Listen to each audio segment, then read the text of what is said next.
wassalamu ala asyrafil anbiya'i wal mursalin nabiyina Muhammadin wa ala alihi wa sahbihi ajma'in.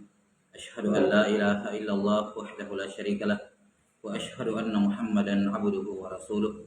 Allahumma la ilma lana illa ma 'allamtana innaka antal alimul hakim. Amma ba'd.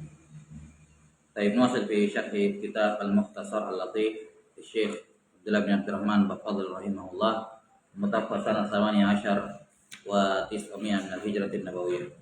Baik, baik.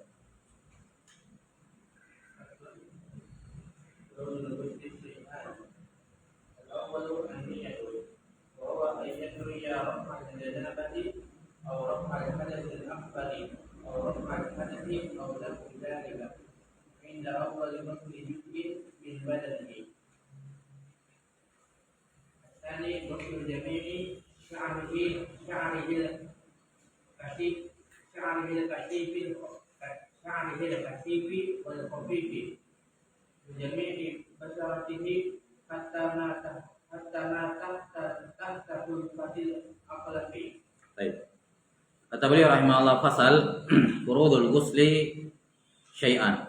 Rukun mandi ada dua. Di sini rukun mandi berlaku umum, baik mandi wajib maupun mandi sunnah. Ada berapa mandi wajib kemarin, Rahmat?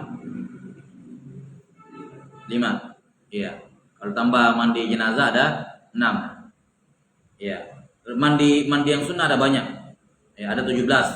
Ada yang menyebutkan 15, ya.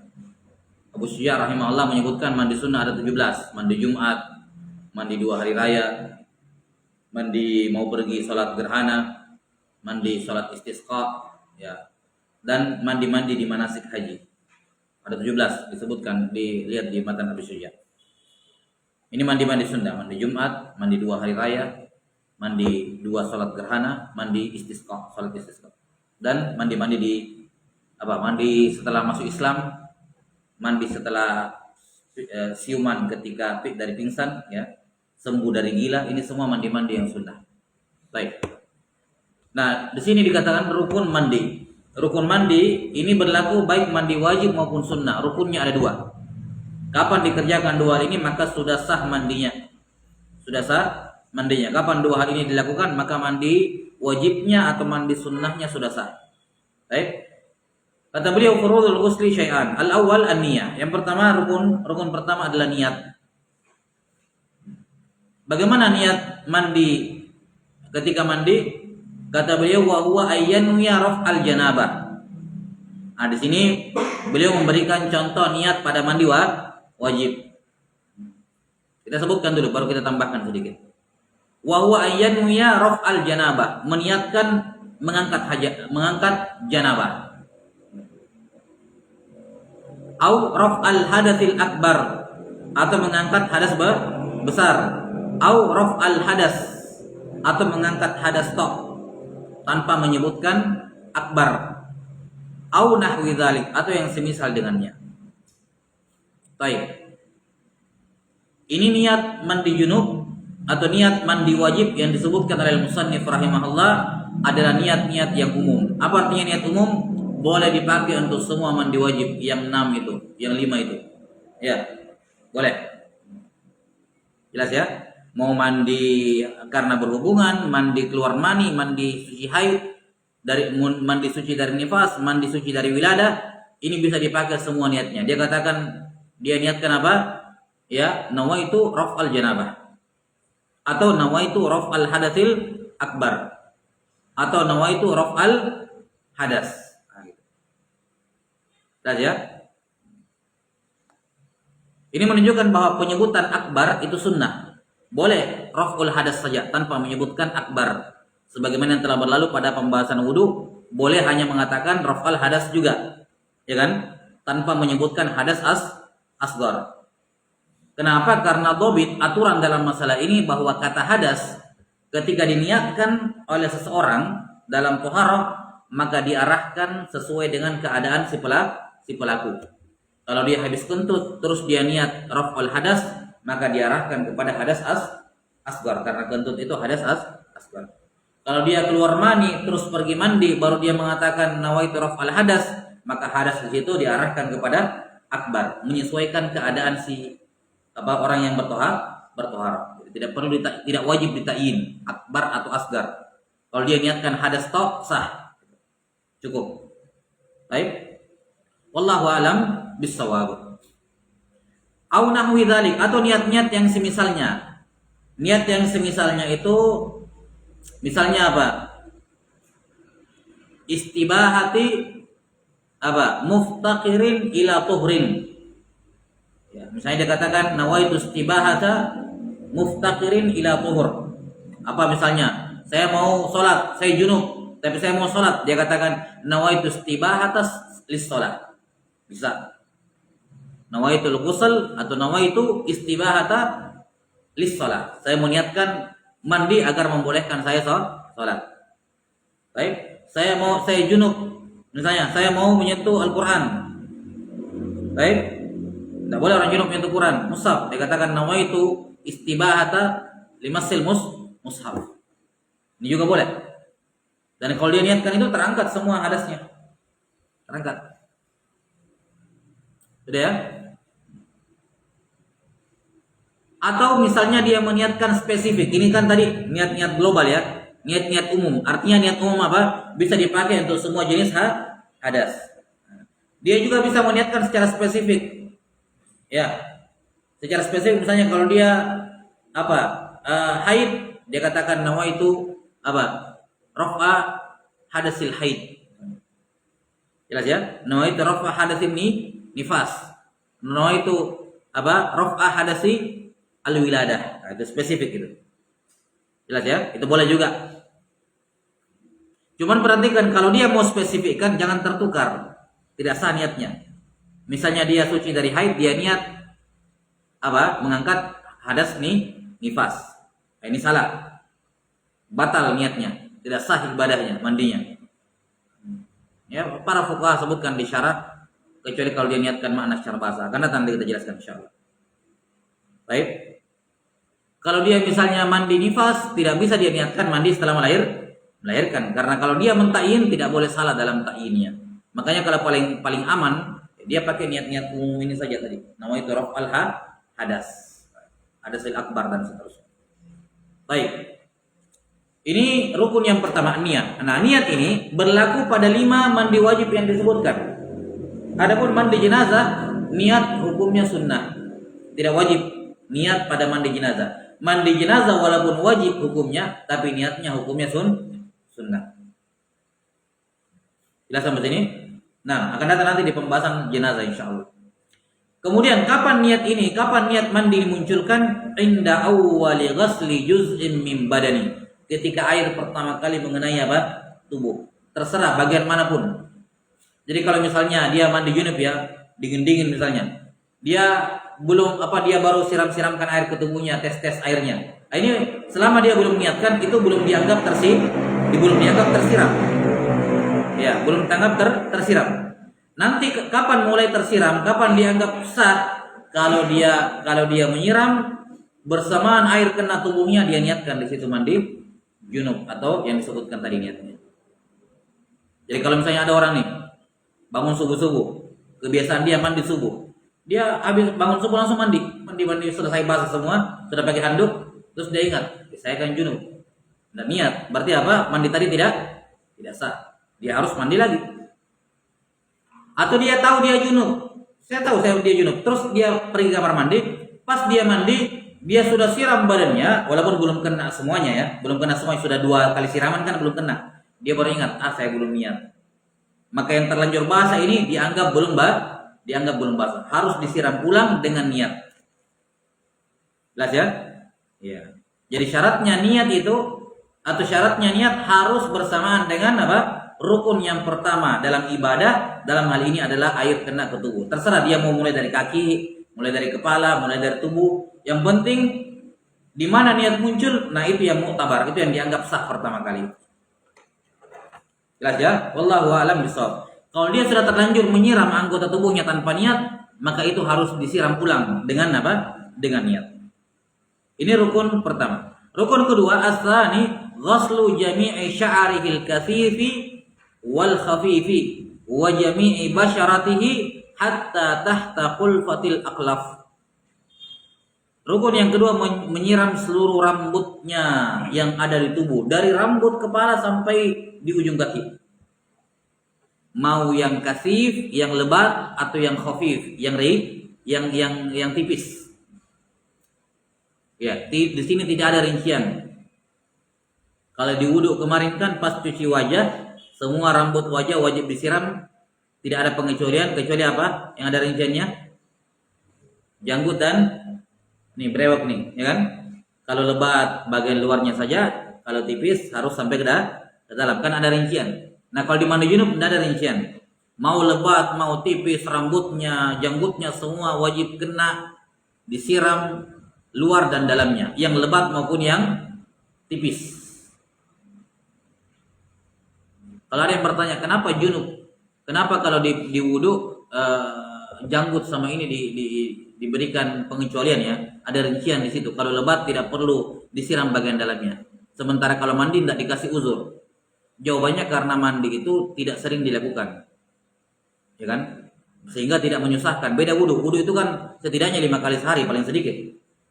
Sehingga menyusahkan kalau harus yang jenggotnya lebat tiap wudhu harus sampai ke dalam gitu ya. Maka diberikan keringanan oleh syariat, rukhsah. Ini dari salah satu bentuk penerapan kaidah apa? Al-masyaqqah tajlibut taisir. Ketika ada suatu amalan susah dikerjakan, maka Islam datang memberikan apa? Kemudahan. Kalau mandi junub tidak susah karena cuma 1 kali, kadang 1 kali sepekan, kadang 2 kali sepekan gitu ya. Tidak tiap hari dikerja. Normalnya begitu. Nah,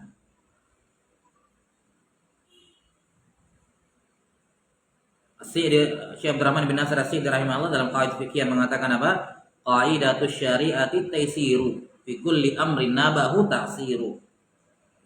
Qaidatus syari'ati taisiru. Kaidah dalam syariat adalah memberikan kemudahan. Kapan diberikan kemudahan? Fi kulli amrin nabahu ta'siru. Ya. Pada semua perkara di mana ada taksir, ada kesulitan di situ. Baik. Maka sulit orang yang janggutnya lebat, tiap wudu harus kena semuanya, repot. Maka Islam mengatakan udah kalau wudu luarnya saja kalau lebat. Tapi mandi junub nggak dikasih keringanan, kenapa? Karena jarang dikerjakan, tidak tiap hari, sehingga tidak menyusahkan. Baik. Semua rambutnya, luar dalamnya, yang lebat maupun yang tipis, semua wajib kena air. Kata Ghuslu di sini, atau sebelumnya nanti kita lanjut dulu. Wajami basyaratihi, semua kulit. Nah, semua apa bu? Kulit. Kulit di sini bukan kulit di pembahasan pembatal wudu. Ingat kalau kulit di pembahasan pembatal wudu, yang bukan kulit apa? Rambut, kuku, gigi, ya kan? Nah kalau ini apa? Kulit mencakup kuku, mencakup rambut, jelas ya? Ya, mencakup rambut. Adapun bagian dalam mulut dan bagian dalam hidung itu tidak wajib, bukan rukun. Jelas ya? Maka mencuci gigi ketika mandi junub hukumnya sunnah. Akan diterangkan nanti bismillah. Baik. Sudah. Jadi semua apa? Bagian kulit. Kalau misalnya tadinya itu bagian dalam tidak wajib dicuci, tapi kemudian terbuka menjadi bagian luar, maka wajib dicuci. Misalnya kalau ada orang terpotong tangannya di sini, ya, ini kan tadinya bagian dalam kan tertutup sama ini kan, tidak wajib dicuci. Ketika terpotong, maka bagian dalam daging menjadi bagian luar, maka wajib dicuci karena dia bagian terluar. Jelas sampai sini?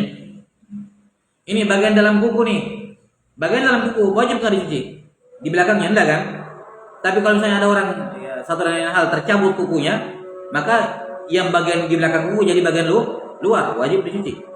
Jadi semua yang tadinya bagian dalam, kalau karena satu dan lain hal dia menjadi luar, maka apa? Wajib dicuci. Karena itulah kata para fuqaha apa namanya? Retakan-retakan di kaki. Ya, kalau ada petani atau kadang yang bekerja berat, itu ditumitnya pecah-pecah. Ya, tadinya kan itu di dalam daging kan. Tapi kemudian pecah-pecah kelihatan gitu membentuk ini, membentuk cekungan begitu kan rata-rata. Nah itu wajib masuk air di situ. Jelas karena sekarang dia menjadi bagian luar. Paham maksud ini? Baik. Maka diperhatikan semuanya apa ma'atif. Diperhatikan apa lakukan di tubuh, lipatan di tubuh, di perut, telinga. Ini harus sampai lubang telinga ini. Ketika disiram, lakukan telinga. Tidak sah mandi junub kalau tidak kena lubang telinga. Lakukan telinga, tidak sah. Semua harus kena. Paham ya? Apalagi pusar, lubang di pusar itu. Itu harus masuk air ke dalam. Disiram air. Lakukan di pusar karena itu dianggap bagian luar. Tidak sah mandi junub kalau pusar nggak disiram. Paham sampai sini? Ya. Jari jemari, di sela-sela jari jemari. Nah, barajim, apa itu barajim? Ini nih. Perhatikan ini jari. Ini kan kalau begini kelihatan ya. Kalau begini, ini kan tertutup ya. Paham ya? Maka kalau diperhatikan, kalau disiram, usahakan seperti ini supaya kelihatan semua ini terbuka. Kalau begini kan dia kayak lengket kayak menyatu gitu kan. Dikhawatirkan nanti di sela-selanya tidak kena air. Maka kalau mandi nih supaya kelihatan ini jalan. Kalau begini kan kayak terlipat kan, kusut. Namanya al-barajim. Nah, dikiaskan dengannya semua lakukan di tubuh, siku, di belakang lutut, di selangkangan. Ya, ini semua wajib disiram. Semua lakukan di tubuh. Wajib hukumnya. Kapan ada tidak kena sedikit, tidak sah mandi junub. Baik. Kata beliau hatta ma tahta qulfatil aqlaf. Termasuk di dalamnya wajib mencuci bagian dalam kemaluan yang belum dikhitan. Apa hukumnya khitan? Bagi laki-laki dan perempuan hukumnya wajib. Kapan paling lambat khitan? Paling lambat berdosa kalau tidak khitan ketika itu. Usia balik. Balik itu paling maksimal. Khitan sebelum balik. Kalau dia khitan setelah balik berdosa. Jelas sampai sini? Berdosa. Karena konsekuensinya kelihatan kemaluannya dan dia sudah balik. Sudah balik. Paham sampai sini? Nah, sekarang kalau ada orang sudah balik keluar mani atau umurnya 15 tahun dan seterusnya bagi laki-laki nih ya, karena laki-laki yang punya akhluf. Ujung kemaluannya seharusnya sudah terpotong. Paham sampai sini? Seharusnya sudah hilang. Sehingga yang tadinya tertutup itu kan bagian dalam ya. Ketika terpotong maka yang dalam menjadi bagian apa? Bagian luar. Jelas sampai sini? Yang dalam itu bagian luar. Seharusnya seperti itu. Cuman gara-gara dia belum dikhitan, jadinya yang di dalam masih tertutup. Paham sampai sini? Nah, dalam keadaan seperti ini, itu kulit dianggap tidak ada. Karena seharusnya itu kulit sudah tidak ada di situ. Maka dia bagi orang yang sudah balik, ya, jelas sampai sini, sudah balik, belum dikhitan, ketika dia mandi junub dia harus masukkan air ke dalam. Seakan-akan kulit itu tidak ada, maka dia harus tarik. Paham sampai sini? Dia harus tarik ke belakang, kemudian dia disiram. Paham maksudnya kan? Ya, itu namanya apa? Tahta di bawah kulfa. Kulfa itu penutup yang seharusnya dipotong. Akluf yaitu yang di dalamnya. Paham ya? Ya. Karena orang kalau balik seharusnya sudah dikhitan. Sehingga ketika dia mandi junub yang tadinya bagian dalam tertutup itu sudah jadi bagian luar, sudah kena air. Tapi karena dia belum dikhitan, maka kulit itu dihukumi tidak ada. Walaupun masih ada, maka dia wajib menyiram air di bagian dalamnya.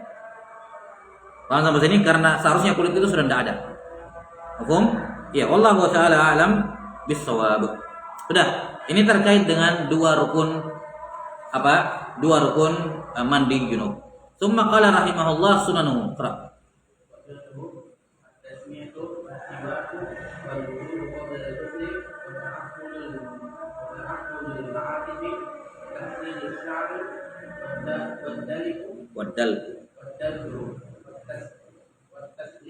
Baik.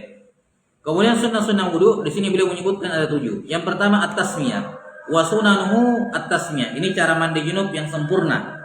Kalau tadi cara mandi junub yang paling minimal itu adalah siram air ke tubuh, pas air kena tubuh niat, sudah. Setelah itu siram kena semuanya. Mau dari bawah, mau dari atas, mau dari tengah terserah. Baik. Jadi mandi junub paling minimal siram air ke tubuh dengan niat dan kena seluruhnya. Selesai. Misalnya dia junub, sementara orang sudah azan, sudah hampir komat. Kalau dia mandi lengkap, baca ini baca itu ya, wudu, nanti dia akan terlambat misalnya. Maka di sini dia boleh Sudah, mandi junub yang simpel saja. Langsung siram seluruh tubuh pakai niat. Baik. Sekarang cara mandi junub yang sempurna adalah yang disertai sunnah-sunnah, bukan hanya yang wajib saja dikerjakan tapi juga sunnah-sunnah. Di sini beliau menyebutkan 7 sunnah. Yang pertama tasmiyah, baca basmalah. Aturannya sama seperti wudu. Afdalnya membaca bismillahirrahmanirrahim. Dan basmalah ini masih sunnah diucapkan selama dia belum selesai mandi junub. Selama belum selesai mandi, misalnya dia sudah siram semua, tinggal kakinya belum kena, dia masih bisa baca basmalah kalau dia lupa baca di awal. Baik. Dia katakan bismillah fi awwalihi wa akhirih. Baik, bismillah fi awwalihi wa akhirih. Yang penting belum selesai.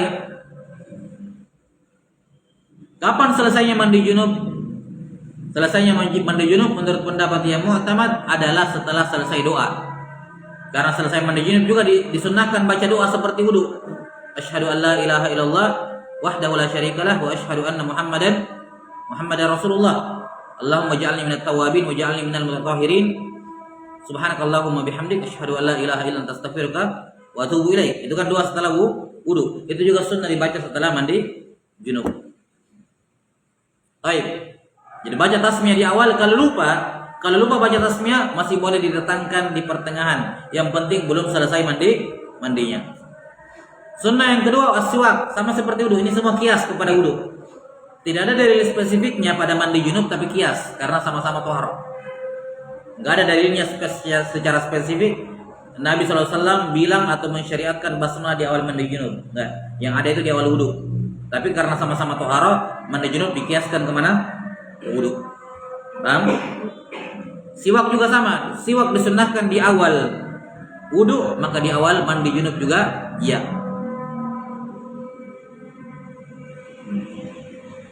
Perhatikan yang ini juga termasuk sunnah untuk mandi sunnah ya. Paham?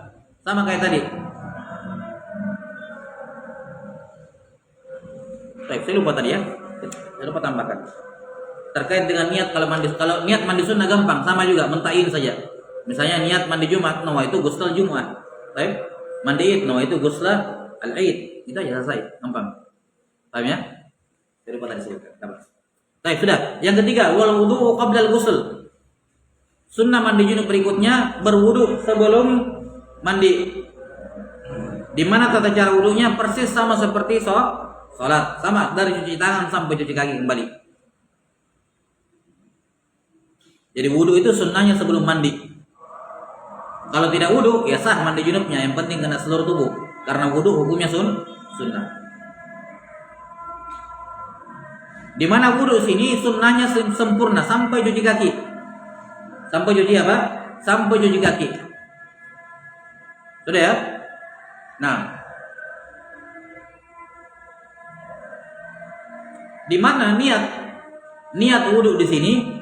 Ya, ada pembahasan nanti kita akan jelaskan di syarah insyaallah. Tapi paling aman wudunya dia niatkan sebagai sunnah mandi. Jadi bukan ya atau afwan, la ba'sa. Ya, wudunya paling aman dia niatkan untuk mengangkat hadas. Kalau dia memang ada hadas kecil juga. Misalnya tidur kemudian mimpi basah.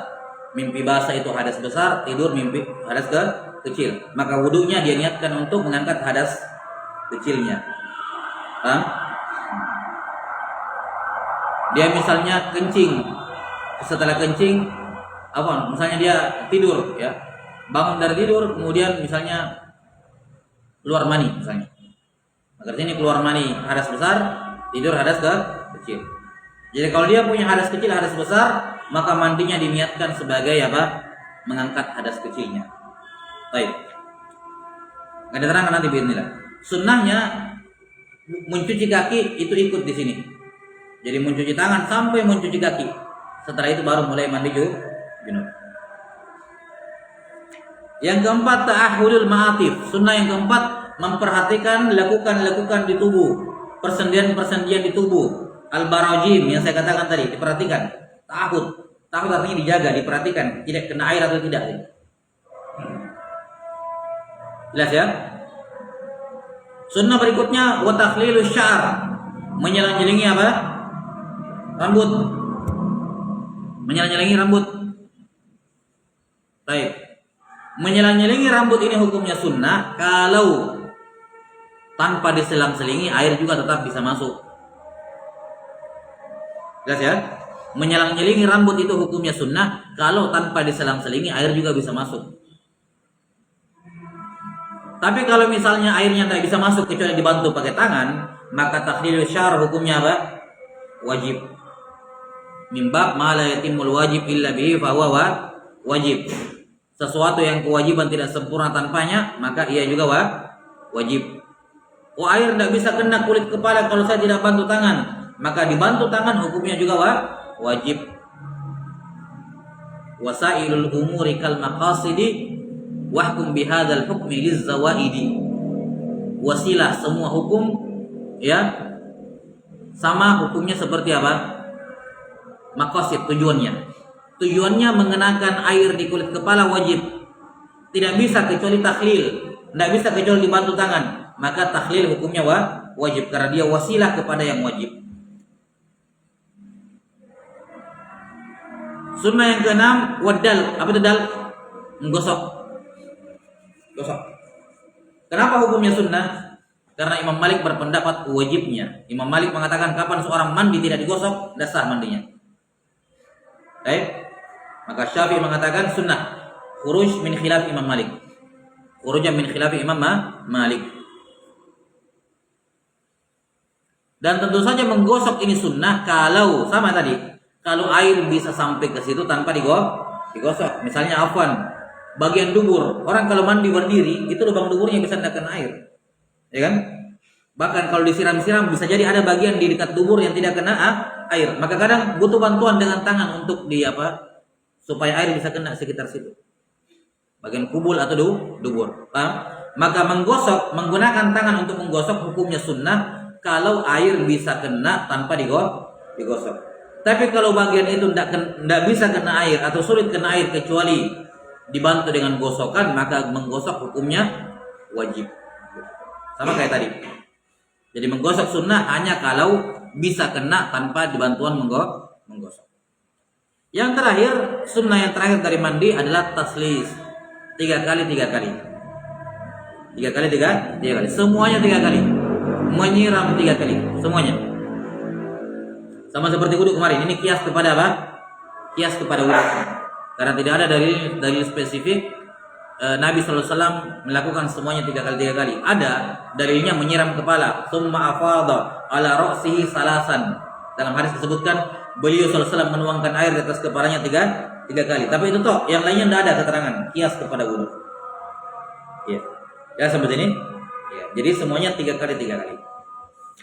Baik, wallahu a'lam bishawab. Masih ada sunnah-sunnah yang tidak disebutkan di sini oleh al-musannif rahimahullah, seperti misalnya membersihkan adza, membersihkan kotoran yang ada pada sekitar kemaluan.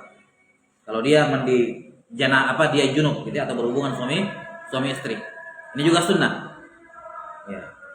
Nah, walaupun ada pembahasan di situ ya, rincian terkait dengan menghilangkan kotoran itu, apakah bisa dengan 1 kali siram atau butuh 2 kali siraman. Tapi ala kulli hal asalnya disebutkan itu masuk dalam kategori sunnah. Baik.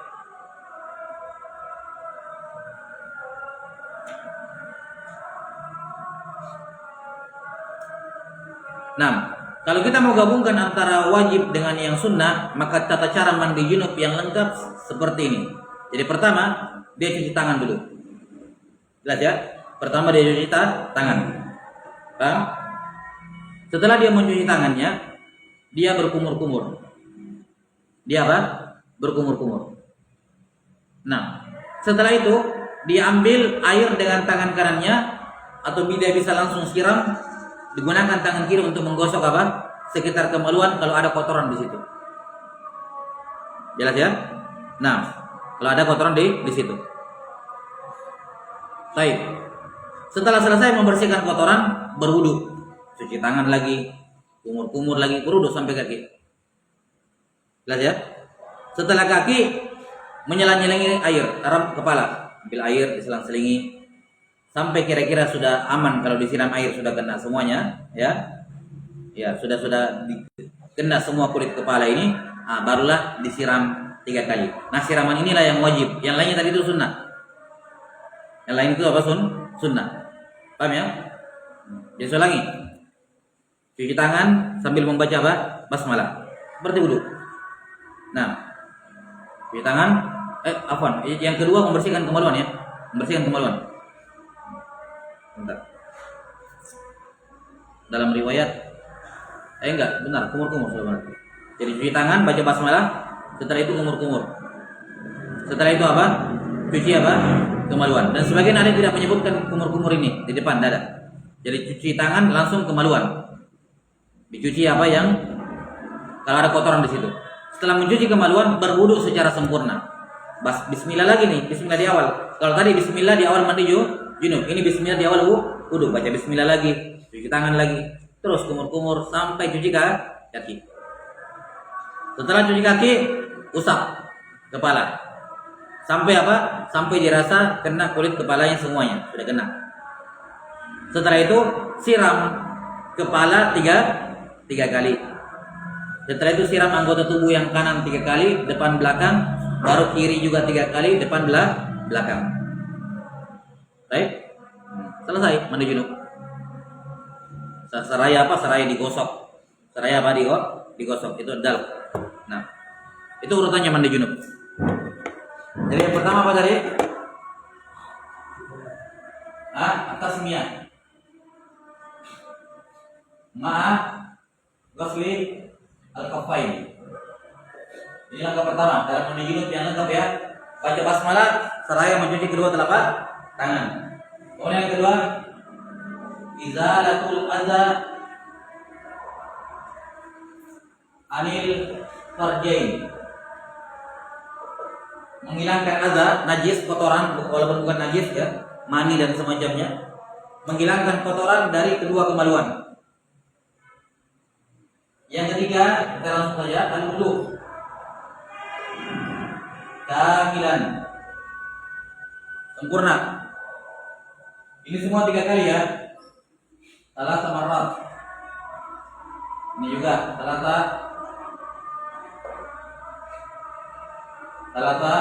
marrat. Wudu sempurna. Wudu di dalamnya kan 3 kali ya kan? Sama seperti wudu untuk sholat biasa. Di dalamnya kan 3 kali semua. Al-wudu kamilan. Yang keempat, tahlilu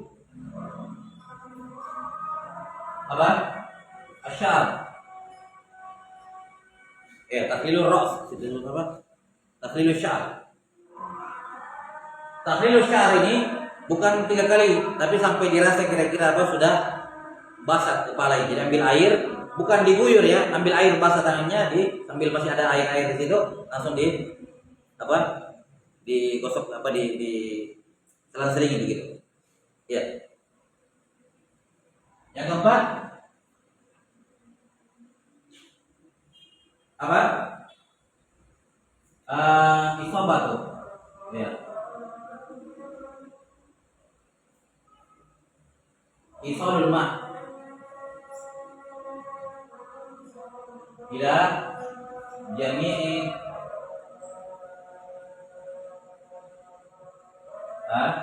kepada semua apa? Sya'ari wal basyara. Ini tiga kali. Sama roh. Menuangkan air ke seluruh tubuh. Jelas ya? Nah, kita dari ini dulu. Isolul ma ila asy'ar. Asy'ar ini kan kalau lengkap. Ila ras. Salatan. Siram air kepala tiga kali, ya kan? Setelah itu apa? Setelah itu tubuh bagian kanan. Di sini juga sunnah yang beliau tidak sebutkan, taqdimul yumna alal yusra, yang kanan baru yang kiri. Apa? Isalul ma ila al-jasad, kepada tubuh, yaminan summa yasaran. Ya. Kanan baru kiri. Masing-masing berapa kali? Salasa marrat. Udah selesai. Kalau masih ada setelah semua dilakukan masih ada kelihatan tidak kena air, ya disiram 3 kali. Sunnahnya 3 kali. Sudah kena semua ini, pas dia cek, kayaknya belakang lutut belum kena. Udah. Disiram, tidak masalah. Jadi ini semua harus diperhatikan, diikuti aturannya, plus mengecek masih ada yang belum kena atau tidak. Baik. Dan dalam mengecek ini cukup dugaan besar kayaknya sudah pas, sudah kena. Tidak perlu sampai yakin. Cukup dugaan besar. Baik. Naktabi hadzal qadar sallallahu ala nabiyyina Muhammadin wa ala alihi wasallam. Alhamdulillah.